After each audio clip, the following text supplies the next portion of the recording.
Hello everyone, welcome to URBONUS podcast. It's been a while since the last time we gathered around this table to discuss European basketball, but we are back, we are here, and we are with some fresh lineup.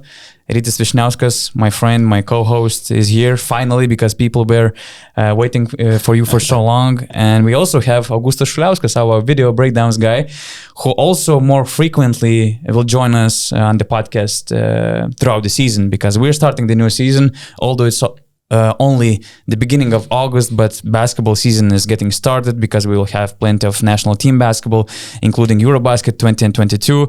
Today, we will dedicate this podcast for the EuroLeague free agency, mostly to cover the biggest signings, the biggest moves, and biggest intrigues of the summer. So a lot of basketball to discuss, and I'm just happy to finally have these conversations with you guys. Welcome to the show. Welcome. Thank you so much for such a honorable introduction. Yeah, I'm waiting for our biggest fans of the podcast to throw some reminders for you for your monthly haircut reminder. Top comment. Yeah, and sorry for not, let's say, introducing our break during the summer because there were plenty of reasons why we didn't have a podcast for such a long time. First of all, Rytis needed vacation a lot, so he was off this summer.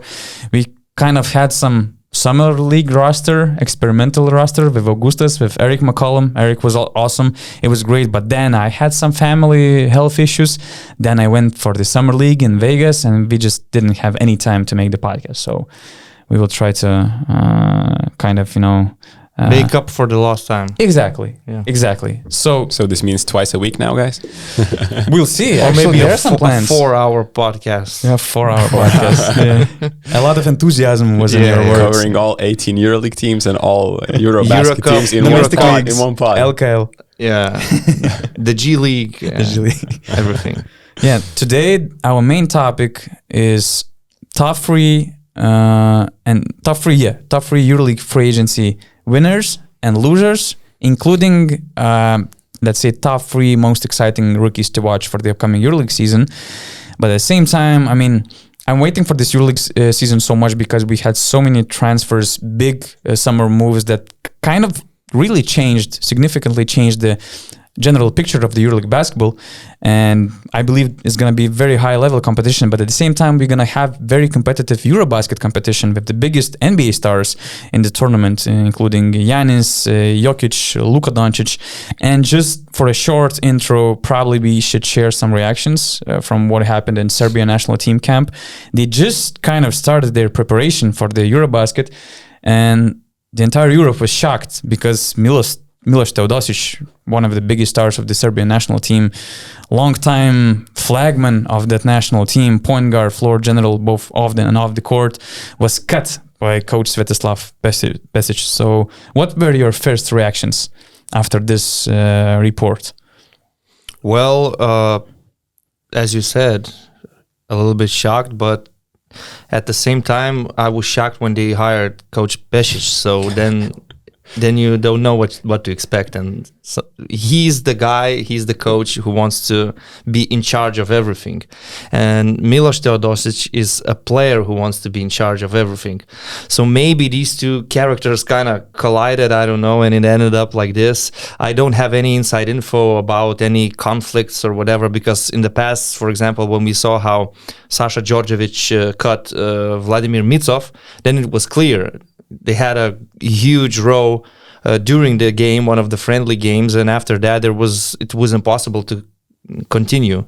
But from what I hear, at least so far, after a couple days passed, I didn't hear that there was any significant or any kind of conflict between Pesic and Teodosic, which also makes things even more intriguing than why he decided to cut veteran. Then it's kind of simple.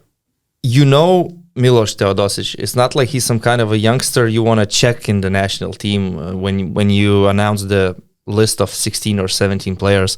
So either you want him on your team or not. If you don't, just don't call him. If you do, well, he has to be there. If he's on the roster, for every national team, it's the same. In Lithuania, it's the same. If the coach calls up a 34-year-old player, we know he has a spot in the 12-man roster. I don't remember any situation in which our coaches, Kazlauskas, Sireik, or whatever, would cut a 34, 35-year-old veteran if he calls him up in the summer. So it's kind of strange, but Augustas, maybe you can share your thoughts. For the team in general, the way they play, it might not be such a bad thing, in my opinion, because Milos Teodosic is a player who doesn't play any defense at all. He got older, and I mean, he's kind of I'm not going to say pretentious, but a player that sometimes loses his temper on the court. We saw it in the past, even in his best days. Yeah. So knowing that they have Vasilije Micic, Pesic is just giving the keys of the team to him, and you drive us. So maybe it's going to work out fine. Better? I don't know. Even better? You think so? Maybe. I don't know. It's an interesting situation, and I don't know if you saw the Italian Serie A finals, but I did. He was exposed on defense, Milos, by Ettore Messina. They attacked him in every possession, and maybe this is the thing behind all this story. But as you said, I agree to your point. Adding to your point, you don't call a veteran after seeing his performance in the finals. If you think this is going to be a problem for you and you don't like it, you don't call him. You don't expect him to show up for a couple of weeks of summer and then just cut him. And I was also scrolling through Twitter yesterday, just some Serbian comments looking through, and people were saying he deserves a better explanation why he was cut. You can't just go out and say, okay, guys, Serbia is cutting Milos Teodosic out of the blue, There has to be some kind of, I don't know, maybe press conference or even a statement on why it was done. Because you don't do that to a hero of the national team. Well, he's a legend. For so long. Yeah, he's a legend. When we remember all those successful tournaments, the World Cup, when they went to the final, the Olympics, Milos was the key player. He was the guy.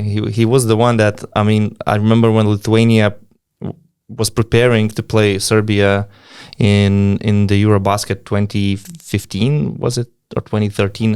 2015 probably. 2015 semifinals. The whole focus was on Milos. And from Coach Kazlauskas' point of view, the only focus was how to control him, how to limit Milos Teodosic, nothing else, nothing other than that.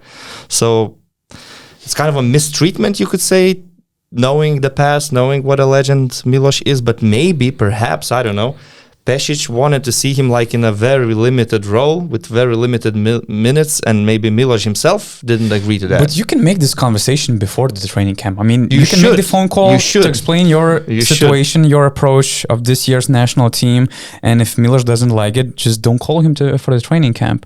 And so far it was... And it was obvious, like Vasilije Micic is there. Yeah. He could not have expected to be the first point guard. They have enough, let's say, point guards or ball handlers, because now it's Micic, Avramovic, even Guduric or Nemanja Nedovic, Jaramas, Marinkovic is also in the training camp. They have enough ball handlers, and they kind of, not feel the...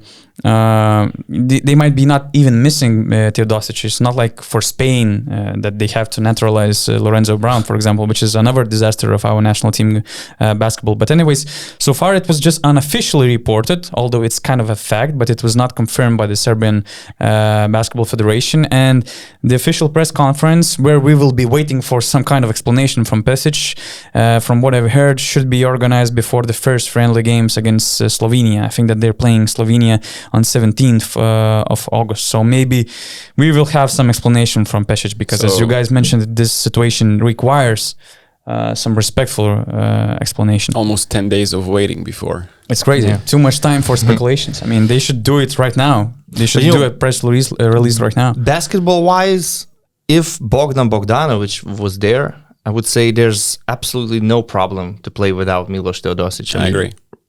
Now, even without Bogdan Bogdanovic, there's still a very good team that can go all the way in the Eurobasket. But if Bogdan was there, I would say there's no problem. You have Vasa Micic and Bogdan Bogdanovic. So Teodosic in this case is just for his veteran presence, maybe needed in the team. But, well, it is what it is. It's a really strange and unusual situation, actually. Can you imagine, for example, Dimitris Itoudis would call up, I don't know, Printezis, if he's not retired yet. Kostas Lukas. And just cut him after a few weeks of training camp. thinking. It was not even a few weeks, probably. It was just like I don't know when they maximum 1 week. started. Like Lithuanian team started Yeah, pretty early. Yeah. almost of weeks ago. almost 2 Yeah. weeks ago. So I don't know when the Serbians did, but The funniest thing is that the Serbian legend Žarko Paspal, just before that decision, said that Serbian national team should think about bringing a foreigner, just like Spanish national team did. I don't know if you read the news. I did. But did he mean like a foreigner coach? No, player. And A player, that's player. where Okay. I follow my friend Marco Pagliariccio. How to read this name? You're Italian, Marco. It's probably Pagliariccio. Yeah. Oh, okay. Show me. Yeah. Show me. And I cover a lot of football. I should know Pagliari- he played in Italian. Italy for 3-4 years. He knows. He Yeah, knows good. he knows I don't better. know. Probably. And he made a great, awesome tweet. When you need so bad to strengthen the team with a foreigner that you can cut Teodosic. I mean, that's great, awesome tweet. I mean, what kind of what we're talking about? I mean, we're talking about naturalizing players for Serbian national team. I mean, I don't know in which Let's stop position. it. I don't know in which Let's stop it. position. So many national teams really have huge quality gaps in certain positions. But Serbia, they're stacked.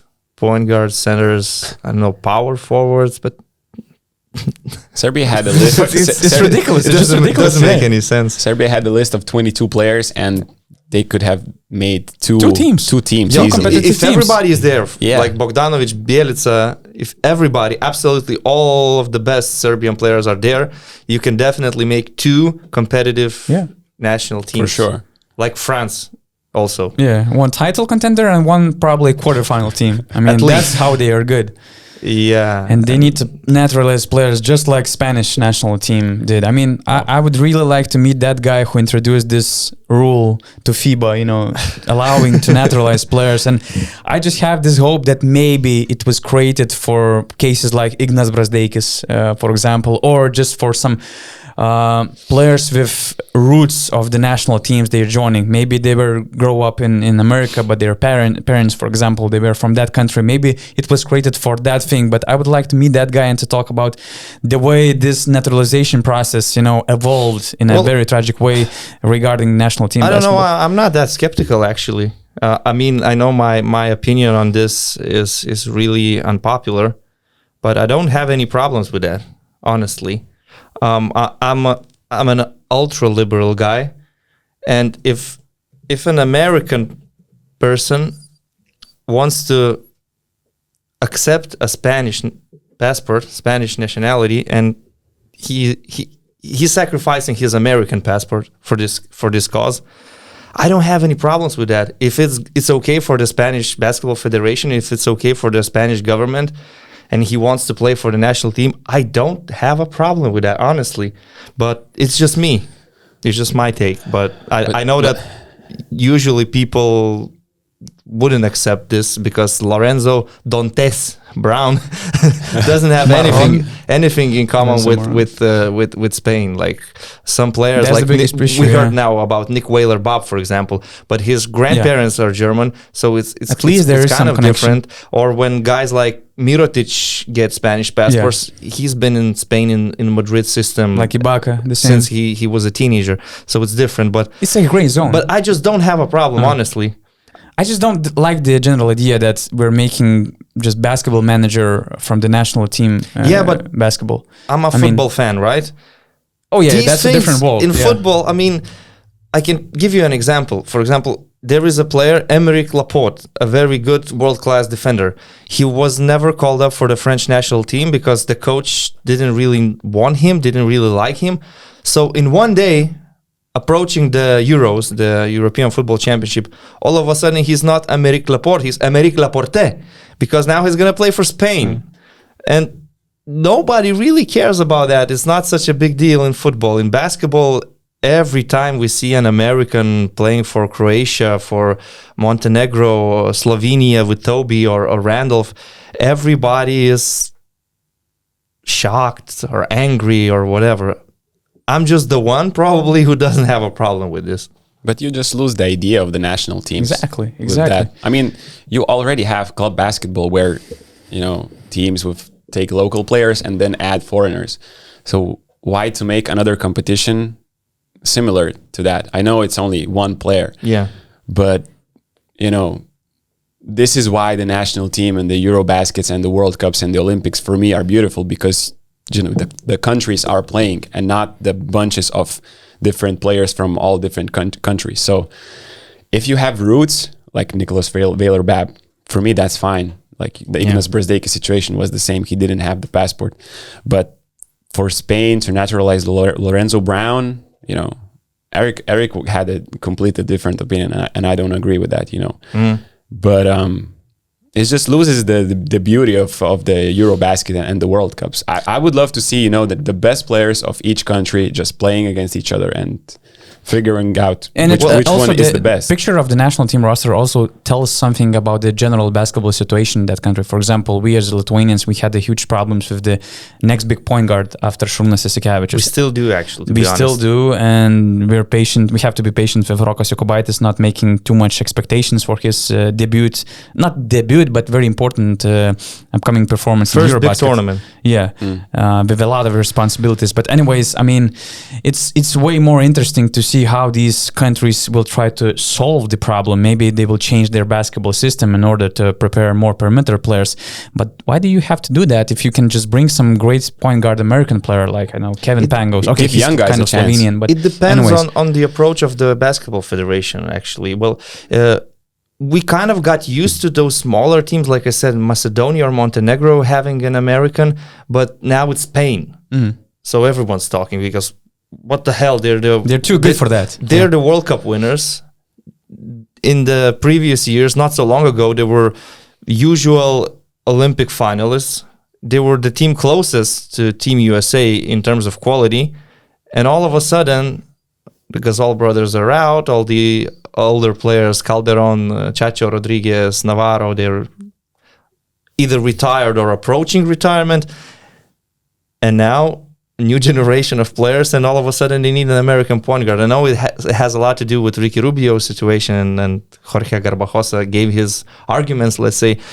But my general idea is that as long as it works out fine for that country, they don't really care. Did you hear any Slovenians complaining about Anton Randolph in 2017 when they won the Eurobasket? Or, for example, I remember 2011, it was in Lithuania, and Macedonian fans all over the streets chanting Lesterbo, Makaleb. Bože Makalebovski, yeah. I mean, he was the national they were about hero to build a statue for him. I mean, so maybe we should be smarter. I mean, as Lithuanians. It's just me. I'm very liberal, and you could say I'm kind of a globalist. So I'm accepting all these things, and I don't have any problems with that. I wouldn't have a problem with an American point guard in Lithuania, honestly. I'm probably the only one in our country with such mindset, but that's just who I am. So that's supposed to be a podcast about the EuroLeague basketball. So yeah, we got into great this, introduction. let's say, heated debate. Yeah, just let us give us some time to talk about basketball. And that's how it goes. Yeah. Anyway, let's start the EuroLeague conversation.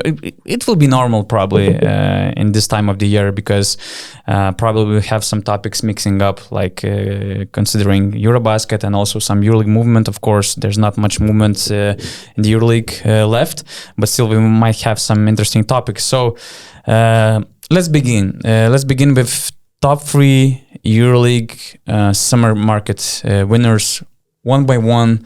Let's introduce our picks, and let's start with Augustas, for example. I mean, what's your number one obvious pick? I was making yesterday like a tier list for each team, like just putting and categorizing. And for me, simply, it was very simple. The number one team was Anadolu Efes, the reigning champions. Exactly. What they did after winning 2 titles, simply astonishing. Not only they still have Vasilije Micic and Shane Larkin, and everyone was talking already last summer. Someone is going to leave. At least one of is going to leave. Not only they play this season, they're going to play the next season as well. So you build continuity around them, and these are 2 probably of top 3 best players in the EuroLeague right now. And then you add Will Clyburn, who is probably one of the best small forwards, let's say, in EuroLeague. And these three players, they are really good on ball, but they are really also good off the ball. Like if someone else creates a situation for you, they are so dangerous. Each of them can score 3-pointers, drive on closeouts. Like these three players are a basis to winning a three-peat. And I'm not sure when was the last time it was done in the EuroLeague. It was never done in the history of EuroLeague. In my eyes, they could not have done a better job to prepare for the three-peat. And also they brought in Ante Zizic. So, and you have a depth at the center position when Tibor Pleiss is your third center, and he was the X factor last year in the playoffs and in the Final Four. So to have that in your roster is pretty crazy. Obviously, Moerman left, but they brought in Polonara, they brought in Mbaye, that they're good shooters. This is what they need at the 4 spot. So I can't see a better starting position on paper from the reigning champions. That's true. Probably we all have them on our top tier list. It wasn't difficult to pick, honestly. When you click on the standings, you see those 18 teams. Actually, I would say more than half of them look like winners right now after this off season, because so many big signings and a lot of money spent. But FS, knowing that they are champions 2 times in a row, keeping 2 key players and adding Will Clyburn, it's a guaranteed success. True. They will be in the Final Four. There's no question about that. But I mean, when you're in the Final Four, you need to win 1 game of basketball, and then nobody knows. Injuries can happen or any other stuff. But right now, looking at this roster, you cannot imagine them being unsuccessful. Like actually, last season they struggled in the regular season. It was kind of a challenge to make the playoffs eventually. Right now, I cannot imagine them struggling like this. They should be much better from the beginning. I know that for some players, the Eurobasket might affect their performance in the beginning of the season, but that's why you have now Will Clyburn. I mean, Larkin will play in the Eurobasket, Micic will play in the Eurobasket. Maybe they will have some sort of a slow start. Okay, so Clyburn could be the dominant player for the first 4 or 5 game weeks. And they have new faces, more fresh players. They're deeper. They will have players like Zizic, Polonara, Mbaye, others, to show something, to prove something. So maybe they will, with that motivation, they will try to carry them in the beginning of the season. And what an upgrade is Zizic. You're signing him as a replacement for Petrushev, who was a very young center who didn't even play, and now you're signing a proven EuroLeague center who was actually probably one of the best centers playing back to the basket right now. For me, he was the best candidate for the second EuroLeague team aboard. Wow. What a luxury to have Tibor Pleiss as a third option. Yeah, what a luxury to have all these players on the roster, because Micic remained on a very luxurious luxury contract of something close to 3.5 million. Larkin, he remained on the same conditions. He signed a new extension, which is also over 3 million euros. Clyburn came something more than 2 million euros, and I'm not even talking about these guys like Ante Zizic. I mean, a lot of money were spent, but regarding to money, it felt like that even FS were kind of preparing for a rebuild, or it felt like it was a sense of last dance in the EuroLeague Final Four. We weren't sure if Larkin was leaving. He had hopes for the NBA. He kept this NBA exit clause, and also there were rumors since February probably about Real Madrid. So Fenerbahce were kind of after Shane Larkin. I mean, we were not sure if he's staying.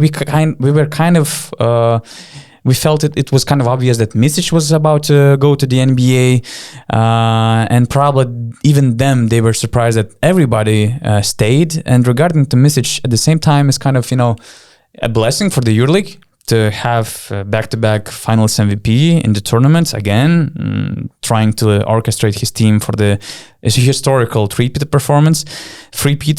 But at the same time, it tells so much about the gap between NBA and EuroLeague basketball that back-to-back finals MVP, probably top 3 EuroLeague player currently, being at his peak, is only 27, I think, or 28. And he kind of wants to go to the NBA. He said that he felt ready to go there.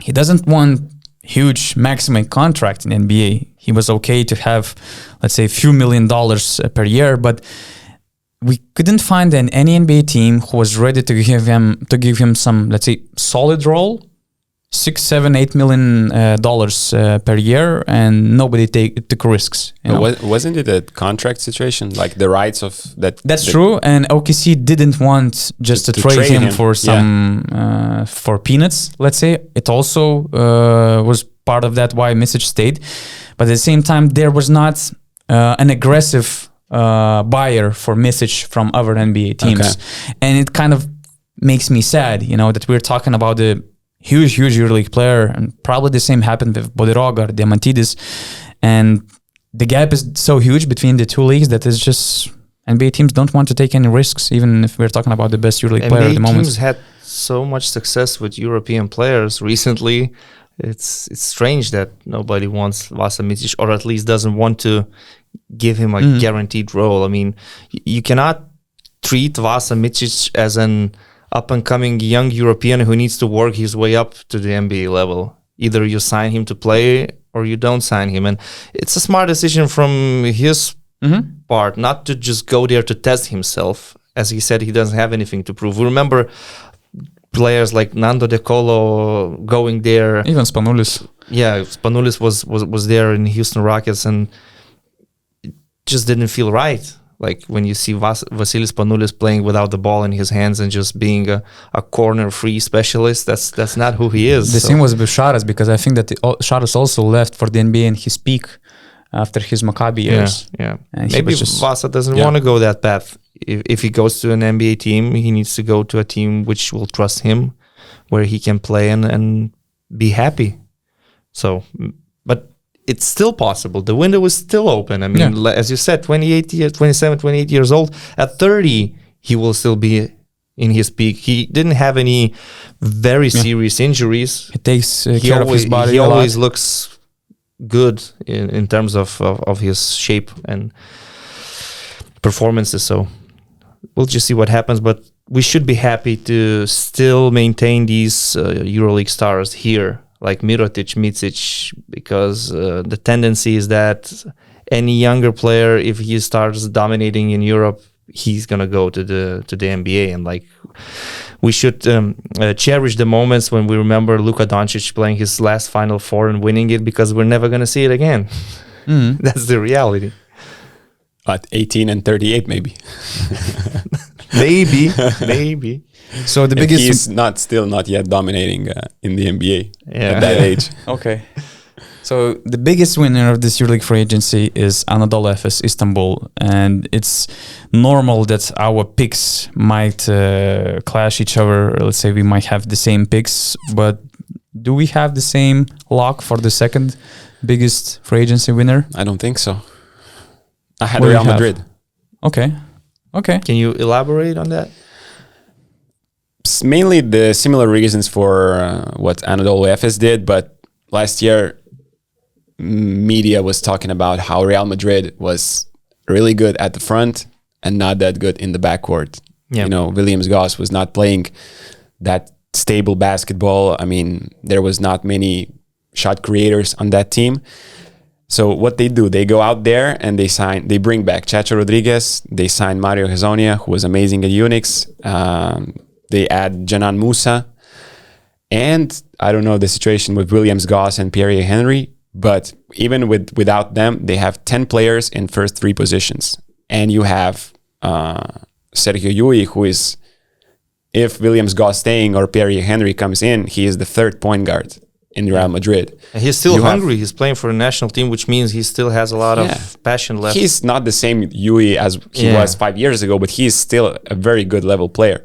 Then you have Fabien Causser, who is your third option at shooting guard position, because you have maybe second, third, depends on how Musa is playing.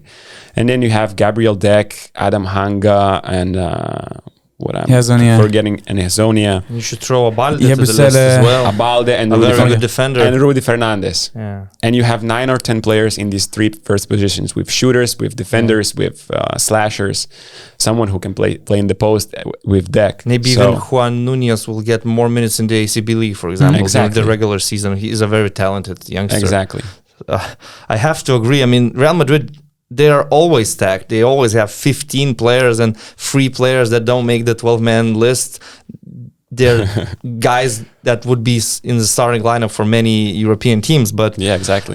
Why I didn't pick Real Madrid as winners, because I agree with every word you said. I didn't pick them as winners just because I'm kind of frustrated with the Pablo Lasso situation. I don't think it was dealt with properly. I mean, I know they're going to continue playing the same basketball, and it's not going to be a bad call to promote, let's say, Coach Matteo. But Pablo Lasso is such a respected, legendary coach. I just think it should have been addressed better, should have been communicated better. Because right now what we see is Pablo Lasso and his agent, they are talking like he's ready, he can coach. But Real Madrid, he was still under contract. The club decided that he cannot coach, but he thinks he can. And knowing how much Pablo Lasso did for Real Madrid and how amazing he was all these 10 or 11 years, I don't know. I just kind of feel sad about this. I agree that in basketball terms, when you sign Hezonja and Musa and Chacho is coming back, these are great moves, but roster-wise, they made great moves, but I'm just so mad at them, and I won't forgive them for long. So I even put them in my losers list because they're losers. Their front office, they're losers. That's how mad you are for making this shameful situation. I mean, everybody, doctors saying that he's good, players believe in him, players love him, and even players were frustrated about this decision of the front office. So it's just a bad managing of the team, and it's so pity that this such a grateful era of Pablo Lasso was cut in this way. Ended in this way. And I don't have anything wrong against Chus Mateo. I think that he's a best successor for Pablo Lasso in this situation. But he was his right-hand man. Yeah, exactly. And he will continue the same philosophy that Pablo Lasso brought, and he will keep the culture, but it's just disaster. Now, I actually started thinking when Augustus mentioned all the players he signed and how good they should be this season. Last season, they won the Spanish league and they were one shot away from winning the EuroLeague with all the problems that they had. So it was an amazing year, even though they were lacking in point guard position. And now with all these signings, but the thing is that you didn't expect them to win the EuroLeague last season. You didn't even kind of expect them to win the ACB league. You were thinking like in best of 5, Barca is probably the better team. Yeah. So what they did was going above the expectations. But right now the expectation will be Final Four, winning the title, winning the league. And it's not easy. You're gonna face Satoransky, Vesely, Coach Sharas, and in EuroLeague you're gonna face FS, Barca, and all these other big clubs. So it's not gonna be easy, but it's an exciting team to watch, I have to say. If they made one more shot in the EuroLeague final, they would have been my off-season winner. Like, just because Anadolu Efes is the reigning champion and they kept all the players, but Real Madrid did equally as good job as Anadolu Efes did. The only problem maybe, with Chus Mateo, and not a problem with him, but a problem that he might face. I'm thinking, all these players that are used to big roles in it to play big minutes, how they're going to fare with a smaller amount of shots, smaller amount of minutes. So I think, as you said, he's going to continue the same culture, the same philosophy, but the biggest job for him will be the locker room, how he handles it, that psychology part of the team. Because some of these players are simply not used in their careers playing small minutes. Yeah. So this will be interesting to see how he handles rotating Hezonja, saying like, okay, maybe you're not playing this weekend. Today you're gonna play 12 minutes because I have a set rotation, but the next game you're gonna play 20. And Hezonja is gonna be like, what? Could be. I had a triple-double against whatever Barcelona, team that was. For example. No, I'm talking about that triple-double against Smoky Minsk or something okay, like that. that league. Yeah. Yeah. Anyway, I actually have Olimpia Milano. My second pick as well. It's very simple. Torre Messina is carrying on the same way, signing already established, proven, experienced EuroLeague players, and that's when you have a big budget. This is the safest way you can go, and you cannot go wrong with Kevin Pangos, Brandon Davis, adding Deshaun Thomas with his experience. Billy Barron. Billy Barron, as a shooter. They needed last season. We kind of saw that. Okay, Sergio Rodriguez is declining. Malcolm Delaney is injured. Yeah, he was always in injuries. And you need that real, true main point guard, not like 2 point guards that spread 20 minutes for each other. And Kevin Pangos, he loves controlling the team. We remember what he did for Xavi Pascual 2 years ago. And there's no reason to think that he cannot do the same for Messina. He can play easily 30 minutes. He's ready for when that you look physically. at the center position, Brandon Davis and Kyle Hines. Yeah. That's the best You center can switch lineup you can have 40 in the minutes. EuroLeague. Yeah, you can switch for 40 minutes. And that's what Messina actually wants to do. We saw it in... And he's replacing Caleb Tarzuski. previous seasons. So it's just With Brandon unfair. Davis. Yeah, it's unfair. Man. And Deshaun Thomas, I actually like Deshaun Thomas. I think he's kind of an underrated player because Nicolo Melli, he's great. His basketball IQ is great. But last season, I was kind of thinking that he's not delivering as we expected. We thought that his comeback from the NBA is going to be bigger. And now we have 2 great options for the stretch 4 position. You can go with Melli, you can go with Deshaun Thomas. You can actually play big lineups in switch all defense where Thomas is the small forward, and you also have Siobhan Shields. So, I mean, they're complete. They have the money to spend on these players, but not every club with money makes wise decisions. And ever since Ettore Messina came to Milan, the decisions they're making, they make sense. Finally make sense, because before Messina, with coaches like Pianigiani and others, it was a mess. Yeah. They were signing big names with big stats, but It was like they were going Tel nowhere. Aviv Maccabi, you mean? A little bit, yeah, a little bit. So right now, Pangos, Davis, I mean... And Davis will bring them an option that they didn't have in the years before, because Playing a Kyle post-up Hines game? playing post, Yeah. the mid-range, they didn't have that in the last couple of years. So I know it's still going to be Pangos heavy pick and roll offense with Naz Mitrulong also as the second point guard. He had an amazing season at Brescia also. But Brandon Davis, I think he needed a change of scenery, let's say like that. And I think he is going to be dominant as he was before. And he's bringing another option to their offense. Yeah. And Billy Barron, he's not just a shooter, he's a facilitator. So that's another good thing. If you play with Pangos and Billy Barron, and Pangos is struggling against a very tough defense, Billy Barron can take some load off his shoulders. So Devon Hall is still there. Devon Hall had a good first season in Milan.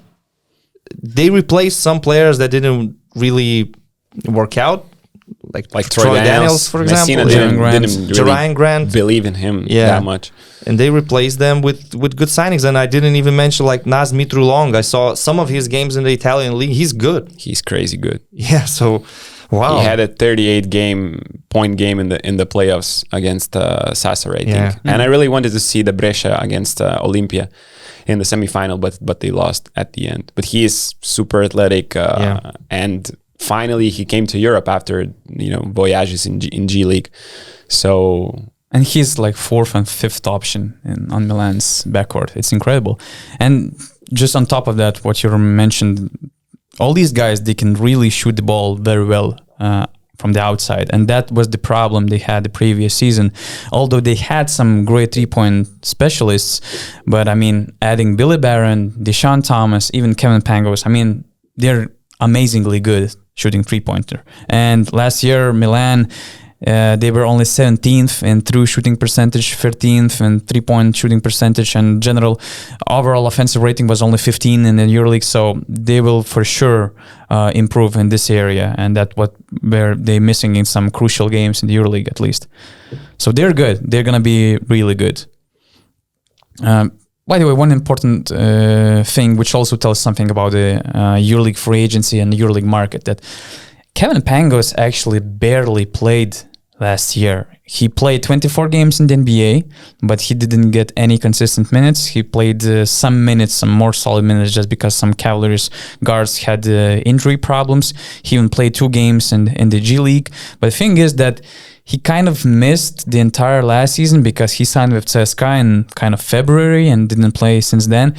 He returns to Europe and he kind of signs the same amount of contract that he had on the table last year. I think that it also tells something about the problem with point guards in the EuroLeague. And actually, Kevin Pangos, he's returning and missing 1 year of basketball. He's still the best available point guard you can sign in the EuroLeague.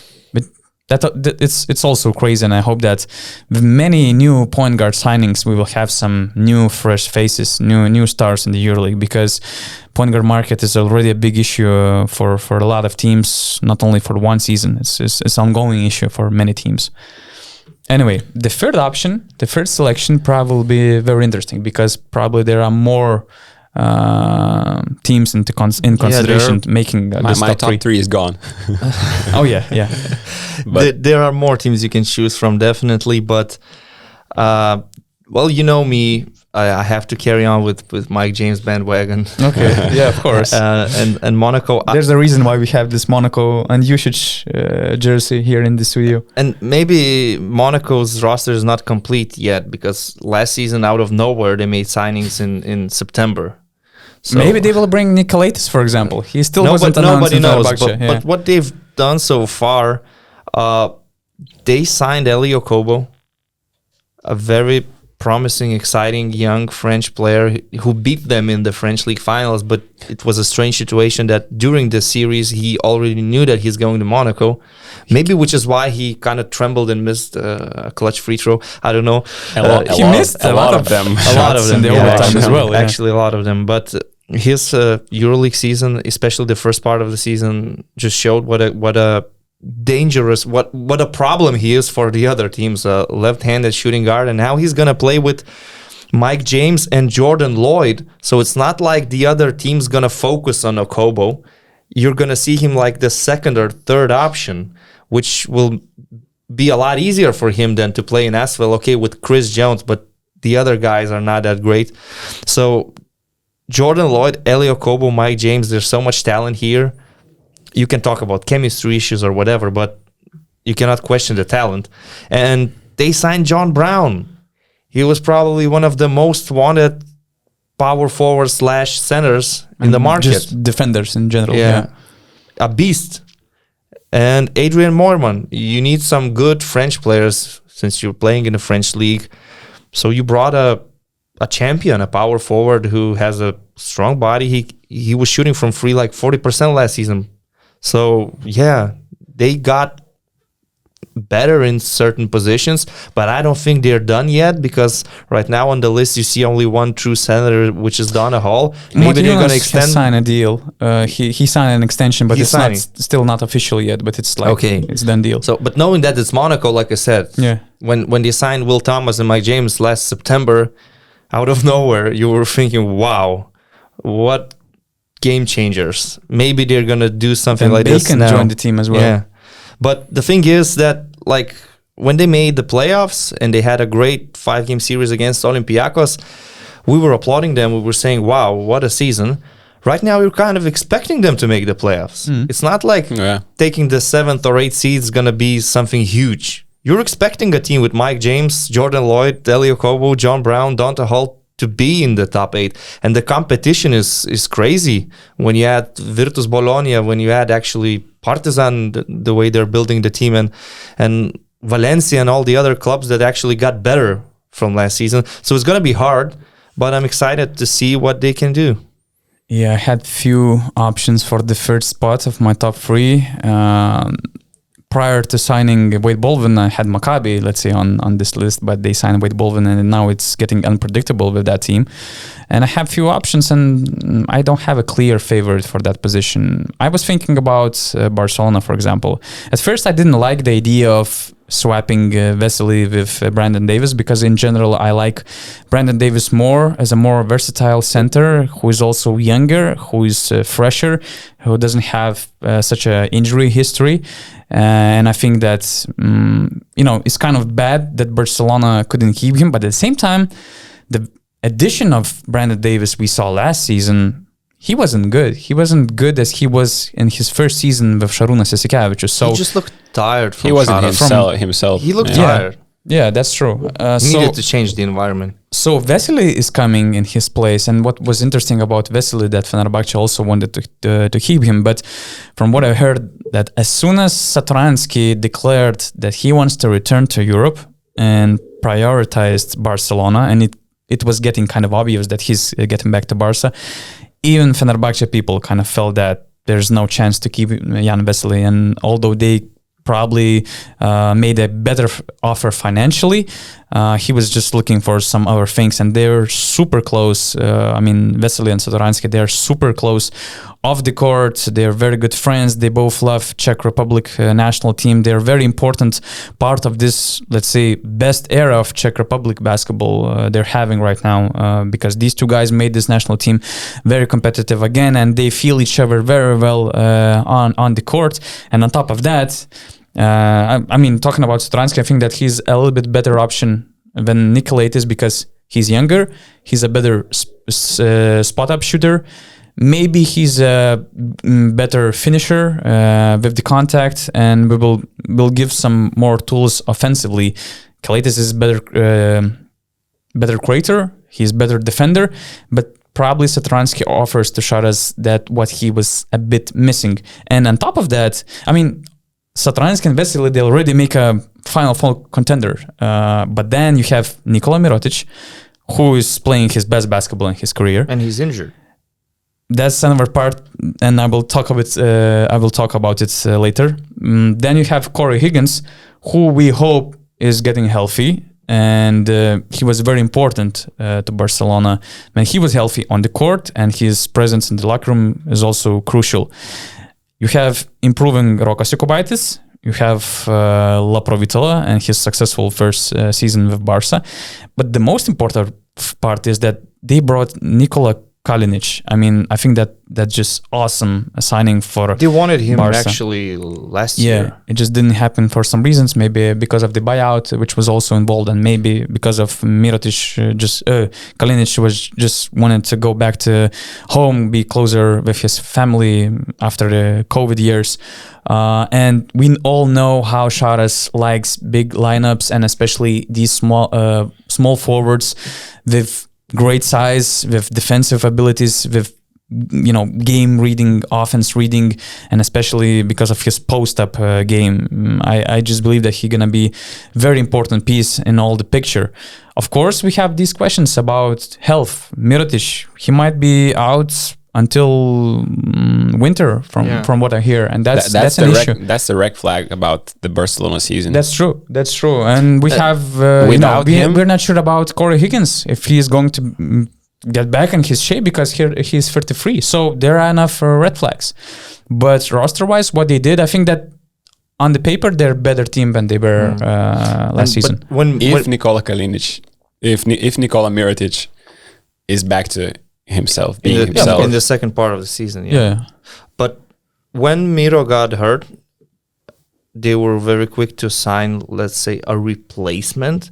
But it is Mike Tobey, who's a center, a pick and pop center, similar kind of to Shanley.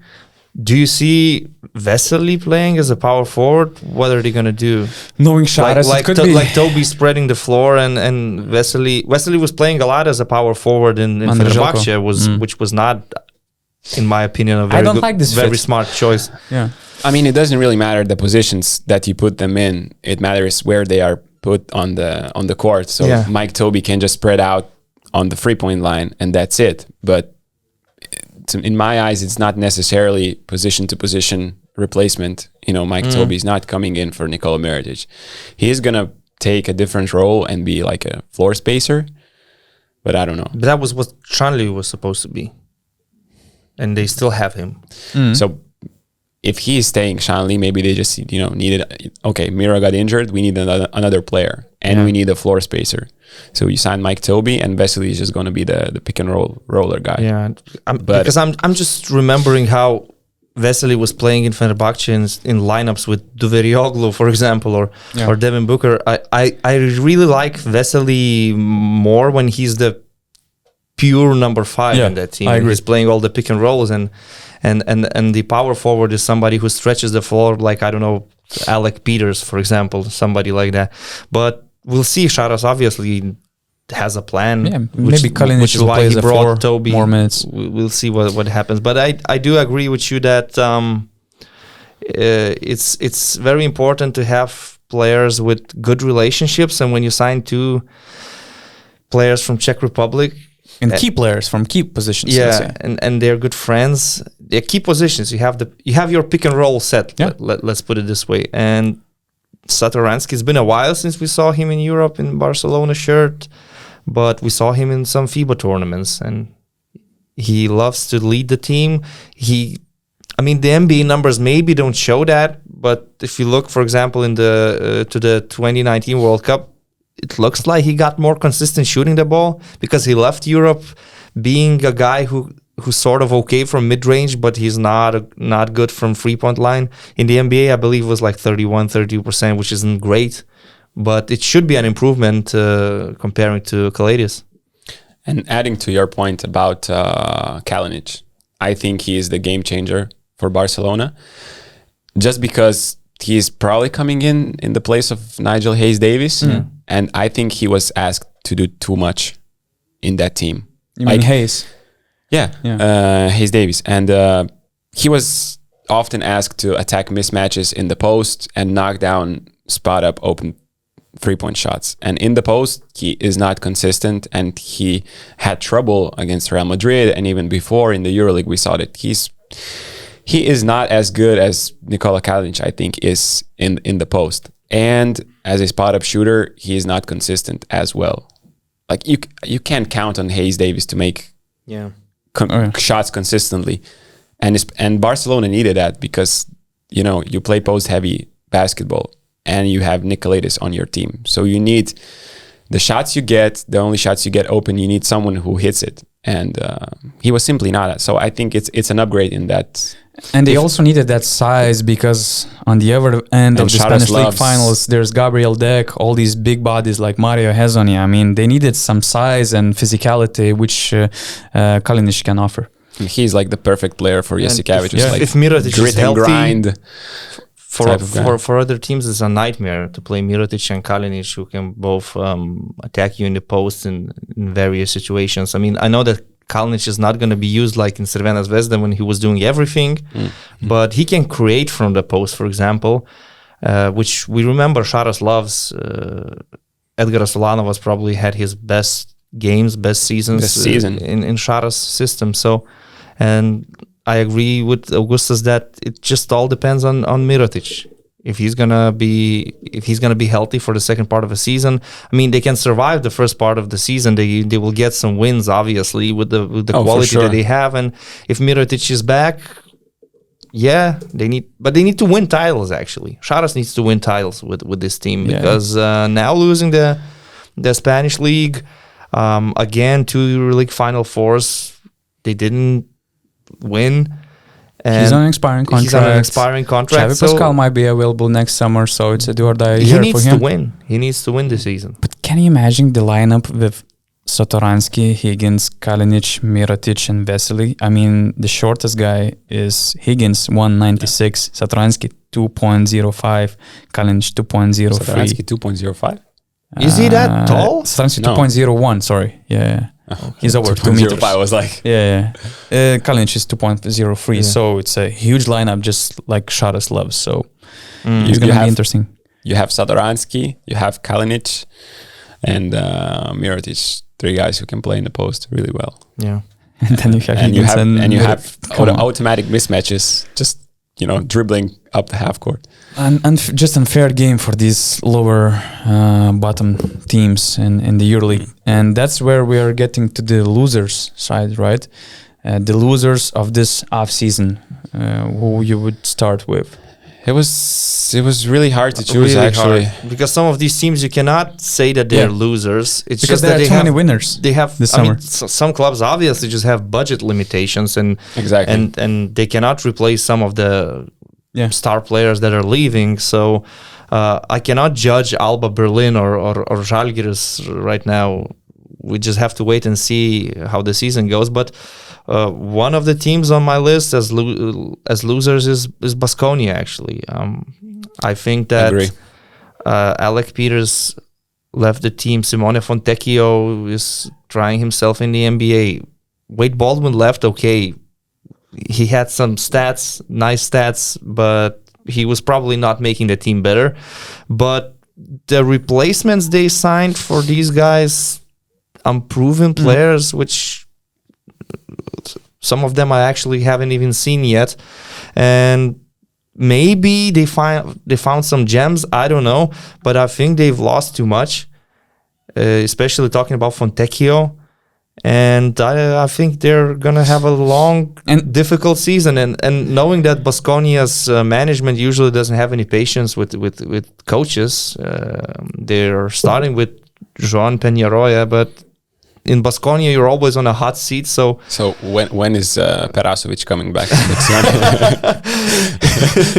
He's still under contract with Munich. So you mean like with Duško? That's it. There's not going to be. Oh, yeah, I forgot. There's not going to be a fourth or fifth comeback. No. Yeah, but I have them as losers because just I don't think they're a very small budget team. Okay, in EuroLeague context, they're not one of those elite clubs, but they have some money, and you kind of expect when big players leave to sign at least some proven EuroLeague players, and so far they haven't done that. Yeah, they risk a lot with these players, like newcomers like Marcus Howard or Dalton Holmes. For example, Mike Kotsar also is a backup for Steven Enoch. But it's the team which was always known for finding some interesting players. I mean, that's what I'm saying. Maybe they found some gems, but they had great front office. But right now, my overall impression is that this off season they didn't get any better. Yeah, and maybe, on the paper for sure. Maybe they got worse. Sure. So yeah. If I'm not mistaken, Marcus Howard had a 27-point average at Marquette. Marcus Howard is Denver is great at finding point guards. He's on my top 3 rookies to watch list, actually, because he's an incredible player. Okay, so if it works out very well with Marcus Howard, maybe he's next Mike James or Shane Larkin. But that's still one name only. Yeah. I cannot say much about Mike Kotsar, for example. What can he bring to the table? Great hustle center, but Dalton Holmes. We'll see, but yeah, maybe they're still gonna sign somebody because I see that the roster is kind of thin, so there's still some time left. Okay, so I already mentioned Real Madrid as my losers because of Pablo Lasso. I hate him again. I also have on my list kind of ASVEL Villeurbanne / EuroLeague / Tony Parker, just because of Victor Wembanyama. I think that's a huge loss for the EuroLeague basketball that Wembanyama left the tournament exposure-wise, because if you remember what kind of attention, what kind of hype Luka Doncic had in his last year before jumping to the NBA, I thought that Wembanyama was about to improve the next year. I thought that he will have a bigger role, bigger minutes, bigger numbers, and once again we will have this huge attention from the other side of the ocean. But now Wembanyama left, he opted out of his contract, and I tried to dig in what happened, because it's unusual for a number 1 draft prospect and number 1 pick leaving not just a regular organization, leaving Tony Parker and his project, because we all knew what good job Tony Parker is doing here in France. So I've heard, or at least my sources are suggesting that the main reasons why Wembanyama left ASVEL was, first of all, Coach TG Parker, the way he was managing Wembanyama, the way he was treating him, and some people think that he was too harsh with him. Some people think that maybe it was connected to his injury history that year, because he had some injuries, and that was the reason why he was sometimes in and out, and he couldn't stay consistent for longer stretches. And for a young player, that's a bad thing, because you don't have enough time to practice your skills, for example, or to play. And maybe he was just too young, for that kind of workload. And that's why he chose the team, surprisingly, Metropolitans, which is not even playing in any European competition except from domestic league. And talking about Metropolitans, it was a surprising move, because everybody was talking about Paris basketball, Eurocup club with some ambitions, with some nice project, nice vision. And it was kind of, everybody thought that he was going to end up here. But he chose Metropolitans, which had some significant financial issues, which had Coach Vincent Collet, who was ready to resign from the club, and Metropolitans, actually beyond the upcoming season, it's not clear if they will have the arena to play in the domestic league or any other league of basketball, because their contract with the current arena is getting over, as far as I know. So that team was close to just disappear from the basketball map here. And Wembanyama, the biggest prospect in Europe we had since Luka Doncic, and together combining its best prospects of the decade, for example, probably. Now he's heading here, and the reason is simple. From what I hear, my sources said that Wembanyama is so good that he could just shut down for the next season. He would still be the number one draft pick. So maybe that's the thing. He doesn't need to play too many games and maybe get injured. Exactly. Playing just in regular minutes in the French league. Once per week in French league, with no expectations, with no travels around Europe, with commercial flights. He will have more time to work with his skills, to get ready for the draft, to take care of his body, which is exceptional. So maybe that's smart, because what are you going to do with ASVEL? Are you going to win the EuroLeague? No. He doesn't care about winning. I mean, he's too young to, care about winning yet. He's not, we have this great example of Luka Doncic. He was amazing talent. He played in all these different tournaments, playing probably around 30 minutes because everybody around was injured. He still led them to the titles in every major competition. That's cool, but that's kind of, historical thing. That's once in 100 years. Wembanyama's case, at first, it looked as a surprise that he left. But now, as you said, everything makes a lot of sense, actually. I don't have ASVEL as losers just because, they did what they did what they can. We got used to them being the team with playing with young guys. Like last season, we saw Okobo, Wembanyama, a little bit, Strazel. They went from this to being a veteran team led by De Colo and Laverne. And these are the best French veteran players they could get. And they replace Elie Okobo with Nano De Colo. And the ASVEL is a small club in terms of EuroLeague and the money they spend. So I agree with you that roster-wise, they weren't impacted a lot because they found great replacements. Because from what I heard, Tony found a good sponsor, good investor just to cover these big contracts of De Colo and Laverne. But my idea was about losing the biggest star, the potential number one draft pick. Do you mean like maybe losing the potential buyout? Biggest star, not the buyout. So, but when Wembanyama as a star, is not like he could lead them somewhere in basketball. I don't think he wasn't going terms. to play that much, actually. Yeah, so he was about to play over 20 minutes. I mean, that was a part 20? of the plan. Yeah, but it wouldn't be winning anyway. Yes, that's true. And you're not making money in EuroLeague because of But TV you're losing all this deals. exposure, But what does it give to the club? It gives a lot. It gives a lot. What do you all mean? these connections, networking, bigger attention from the NBA. You can use that attention marketing-wise as a club. I don't really see ASVEL with that gym marketing or That's earning true. any money. That's another topic, of course. But I mean, just in general, I think that's a huge loss, not only for ASVEL, but EuroLeague basketball and as Tony Parker as well. Image-wise, I would say. Yeah, it's less basketball related loss. So let's move on. Just to make clear, what do you have on your list? Just to finish up, I think your info about Wembanyama should go viral. So let's hope that there was a lot of it's a podcast. There was a lot of interesting points that you made. So. Yeah, I was about to write an article about that. So for sure, I have to check through my sources again. But at least from what I heard from multiple sources, that's kind of the main reasons why he left. There's even more, but not for public, for example. NBA teams are already tanking some of them for him. So San Antonio, for example. That proves your point. That makes sense. Connects the dots. That Wembanyama cannot even play. Next season, and maybe he would still be number one just because of his potential. He seems a lock in number one right now. Yeah. If nothing changes dramatically.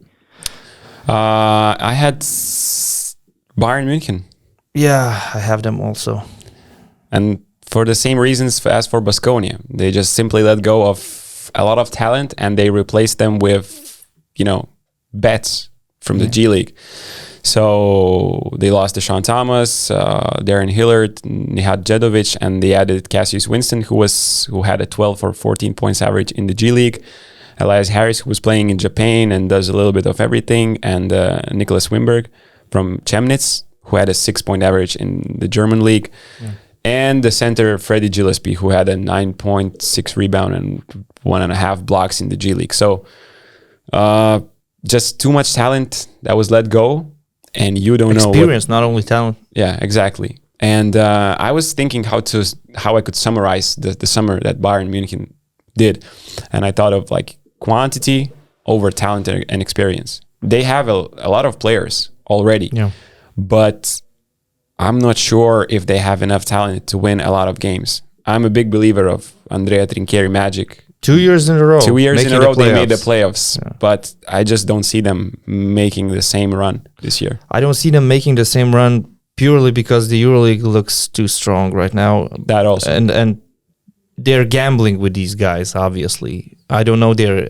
capabilities right now. I need to watch them and study them a little bit so I could have a clear opinion. Yeah. But I do agree that they look like off-season losers just because it's hard to replace experienced quality EuroLeague players with guys from G League. Very rarely it works out well. Very rarely you find some players that are even better than you expected. So Darren Hilliard in this team, only injuries kind of stopped him from having an even better season. But when he was healthy, you saw that in a mediocre EuroLeague team, Darren Hilliard is an offensive machine. Like when he was in CSKA, he was sort of like a spot-up shooter. That's not who he is. He is a true leader on offense. Deshaun Thomas, I already spoke about him a little bit, how I value him as a power forward. And yeah, it's just these names don't say much to me right now, like Winston or Gillespie. We'll see what happens. We all trust Trinchieri in this room, obviously. Daniele Boyesi, the sports director as well, he's amazing basketball mind, and he's known for finding all these gems. So we'll have to be patient to see what Winston and Gillespie can offer on the table. And Trinchieri, of course, is the best coach for player development in the EuroLeague, probably. So obviously, what I like about this team is that they extended Vladimir Lucic during the last season, that they're keeping Nick Weiler-Bob, for example. I think this will be like a breakthrough season for him because last season when they were out of point guards in the playoffs against Barcelona, he was put in that position as a ball handler. We can kind of expect the improvements in this area for Bab, and he will play that bigger role. Is still there. Othello Hunter, he's not retiring. He's going to play for at least one more season. So you still have guys from last year. I hope they will be healthy, which health is an issue usually for Lucic, for example.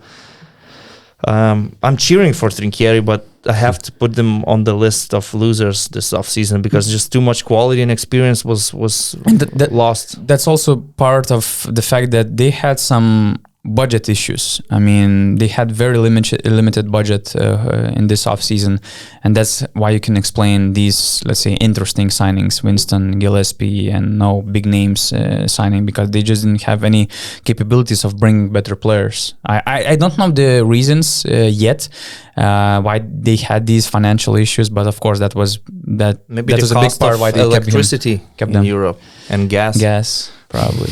No. I heard that Zenit is a very rich team right now because of gas. Good luck for them.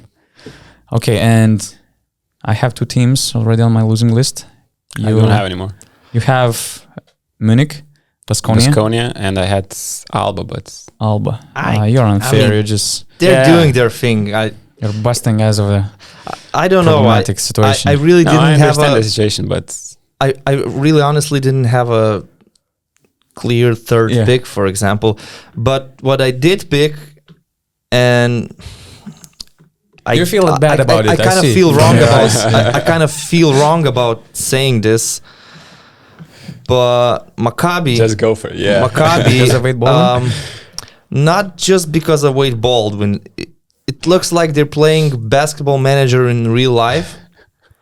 I'm not so sure about the head coach, and I wouldn't want to have Wade Baldwin next to Lorenzo Brown and Darren Hilliard. You go with Brown and Hilliard, that's enough.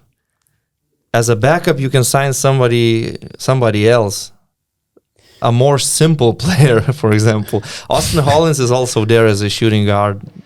But You know, I mean, Rytis, you had the basketball manager comparison. I was like a couple of weeks ago talking with Donatas, and I just told him, you know, these games when you have like our social media also does, when you have, they say you have 15 euros or $15. Yeah, you have the pay. list of players. You have to pay. So Maccabi was doing quite a good job before they had like 4 or 3 euros left, and they went just like, okay, let's take the best available player and not what fits our team.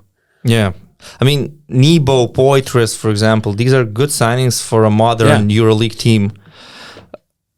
And it might be good. They All of might these be a signings winning made team. a lot of sense. I mean, they might be a winning team with this roster, with this group of guys. But if I'm building a team in my dreams, if I'm a general manager, I would look for more balance. I want to think about how the player A fits with player B. And I just don't see Wade Baldwin fitting in with Lorenzo Brown, Darren Hilliard, Austin Hollins. Wade Baldwin wants to have the ball in his hands all the time. Lorenzo Brown last year had his best season so far when he was the guy running the show next to Mario Hezonja, but it was okay. Wade Baldwin is a strange phenomenon right now in Europe. He has the stats, he has the tools, but so far, only Andrea Trinchieri was the coach that somehow managed him.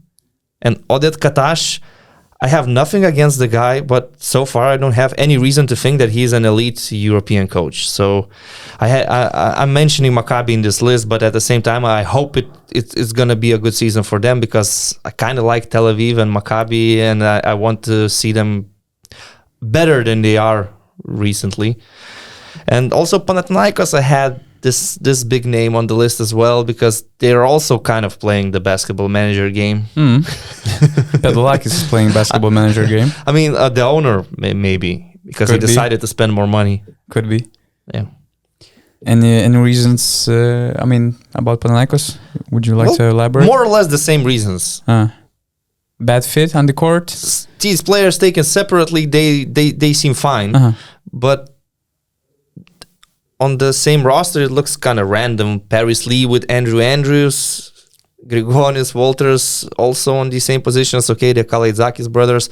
Also, I think the centers, they're like playing with Papagiannis and Gudaitis. If I have Papagiannis, I would like my other center to be someone like of course, it's up to the coach, example. But for me, I would like to have way different player than Papagiannis. Derrick Williams, well, I like Derrick Williams, but he seems to be changing teams every year, and Fenerbahce was not great for him. Valencia was okay. Maccabi last season, now he's going to Panathinaikos. It's strange, huh? They're gonna tells you maybe something behind the lines. Maybe I don't know, but I like him really. They're gonna be better than last season, obviously, because you cannot go any worse. But if you have more money, it doesn't mean that you have to spend it irrationally. We'll see what happens. I try to be creative, because as we all agree that this EuroLeague got stronger. Most of the teams improved their budgets and signed some very quality players, and even the bottom teams, they improved as well. For example, Žalgiris, although their roster looks weak, but compared to the last year, it was hard to be worse than that, but still they improved their roster. Alba Berlin, okay, didn't make any significant changes, but at the same time, there is continuity. Coach Israel Gonzalez starting his second head coaching year. Some, let's say, younger players, for example, Jalen Smith, he's going to be better, and you might expect some improvement in their team. So it was hard to find clear loser. So I went with some creative scenario, just like with Wembanyama, actually, because it was not related to ASVEL as a basketball team. So I went with these EuroLeague teams as my losers, with these EuroLeague teams who were supporting the change of the EuroLeague CAO, Jordi Bertomeu, because the thing is that Jordi Bertomeu is still in charge. I mean, his last day in the EuroLeague office was supposed to be June 30. From what I'm hearing, in July, he's still in charge. From what I'm hearing, there's no clear person who will overtake the league. Okay, now EuroLeague is on vacation. They're shut down the office for 3 weeks. But I mean, there are no indications that all this opposition of Jordi has a clear one person who will lead the tournament for the upcoming years. I'm hearing some rumors about Marshall Glickman, founder of a G2 strategic company, who also was the special advisor of Jordi in the EuroLeague 20 years ago. He does some business, including sports and entertaining, advising and stuff. I don't know if he is still the main candidate, at least he was. But I mean, there's still a lot of uncertainty, and it's just terrible for the competition because you cannot improve as the competition having this unclear situation with your boss in the office. And Jordi is still, now he's on vacation probably, but he's just still smiling, drinking some cocktails. And you're not going to get rid of me that easy. No. He's good. He's the boss. So I think that EuroLeague teams are just losers because of that. These 6 or 7 teams, I don't remember, but it shouldn't be like that. I cannot imagine, successful organization being run like that. So few teams in the tournament are losers, but the loser itself is the tournament.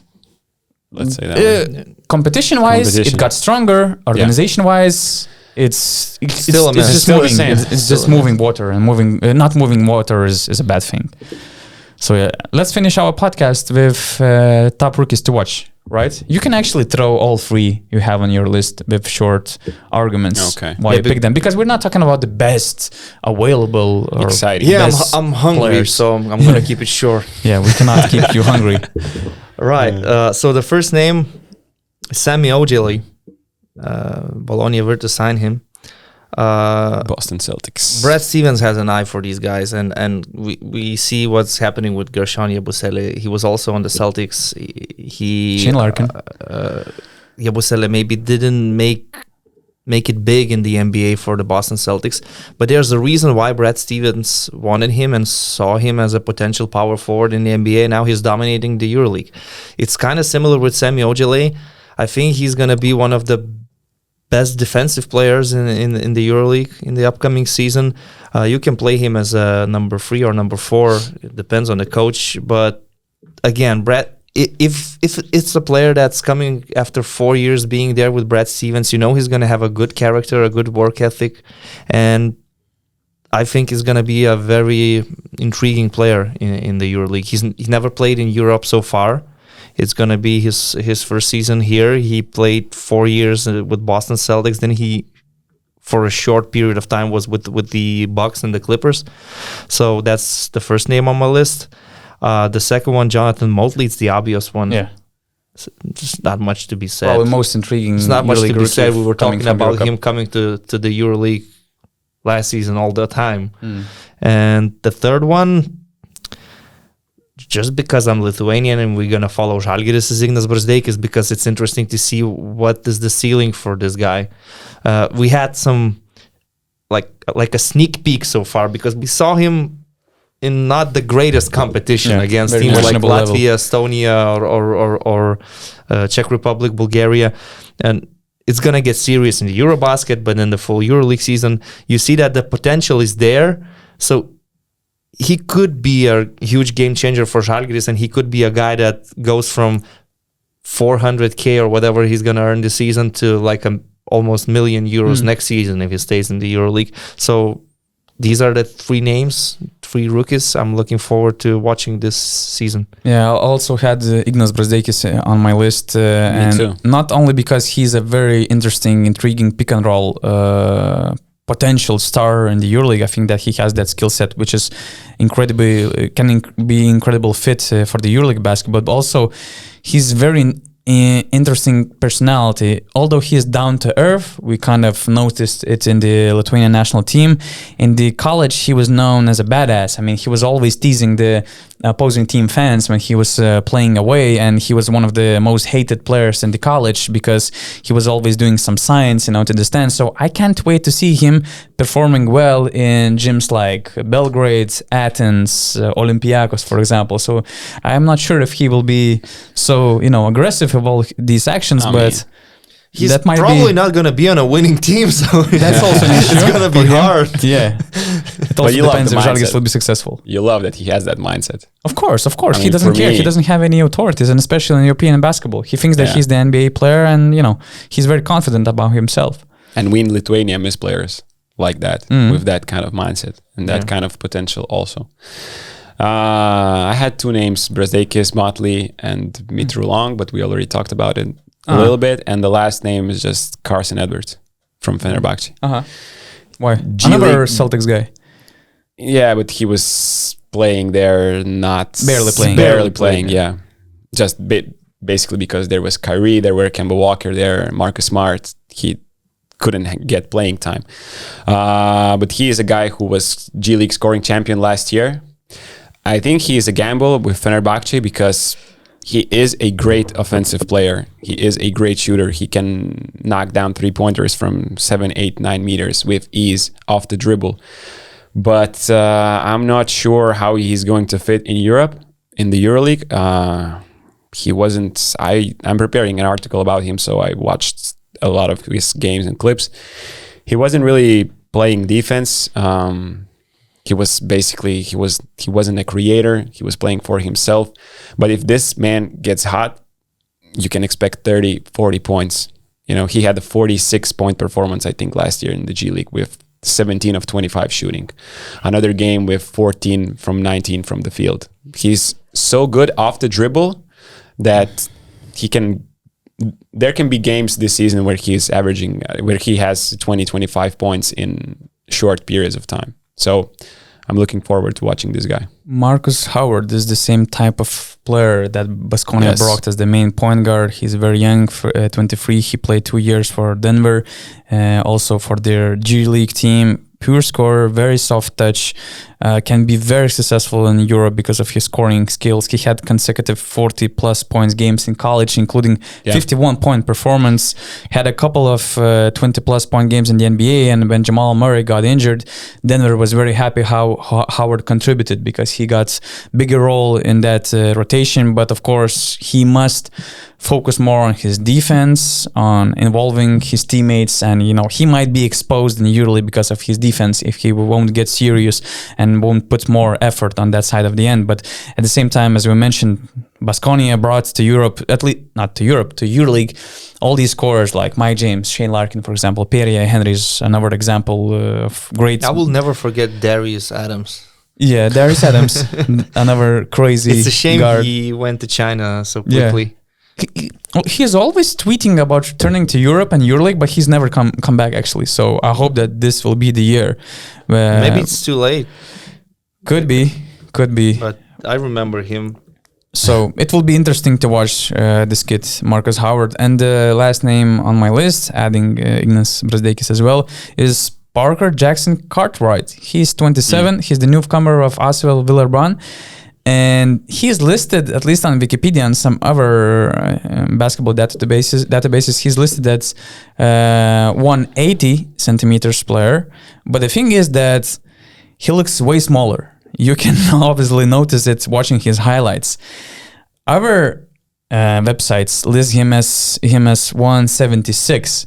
But to be fair, probably that's with shoes. And he could be like 173, 174. And Earl Boykins. I don't remember shorter guy in the EuroLeague in years than this kid. So it's going to be interesting just to see. I'm just curious to see if he can be any successful, because it's so interesting that 2 years ago he was still playing British Basketball League. It was season 1920. 2 years ago in 2021, he was playing in second France division. Last year, he was playing in Germany and had made some difficult time for Bayern Munich in the playoffs. I think. Amazing season, yeah. Great scorer, very. It's just a pleasure to watch this kid playing, and he's just like that random created player on NBA Live, just too small, too short, but making all these things, creating opportunities. 99 and scoring overall points. on offense. Yeah, exactly. So. A lot of interesting rookies gonna be here. We're not sure about their level, but we'll see. Maybe we'll have some new stars in the EuroLeague basketball. Guys, it was a great time. Yeah. I enjoyed it really much. I was happy to have you here again.